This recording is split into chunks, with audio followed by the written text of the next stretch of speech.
Кормандони пулисми вилояти Маскав духтари 6 сола аз Узбекистонро ки бе ҳамроҳии волидон сайругашт мекард бо худ бурдаанд. Дар ҳоли ҳозир Рухшона духтари сокини вилояти Бухорои Узбекистон Фирӯза Уткирова дар маркази нобулиғони Сагласия қарор дорад. Фирӯза Уткирова таи чанд рӯзи ахир тавонистааст танҳо як бор бо духтари худ дар маркази нобулиғон мулоқот кунад.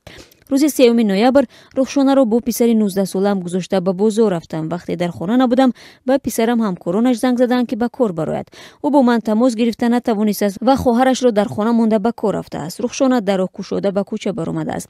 Ман соати 11:30 ба хона баргаштам, вале кӯдак набуд. фикр кардам ки ҳамроҳи бародараш рафтааст. писарам соати 3 баргашт ва гуфт хоҳараш бо ӯ набуд. мо ба пулис муроҷиат кардем, вале ба мо гуфтанд ки Рухшонаро надиданд. дар шӯъбаи пулис гуфтанд ки рӯзи сешанбе биёед. дар ин вақт ду зан аз маркази нобулиғон омада хабар доданд ки духтарам дар дасти онҳост. ин занҳо гуфтанд мо кӯдакро гирифтем, ӯро латӯкӯб карданд ва сару рӯяш сиёҳ аст, вале ягон нафари мо ба ӯ ҳеҷ гоҳ даст боло накардем, афзуд Уткирова. Кормандони ҳифзи ҳуқуқи вилояти Маскав ба Фирӯза Уткирова гуфтанд ки то содир шудани хулосаи комиссия оид ба умури нобулиғон духтари ӯ дар марказ боқӣ хоҳад монд.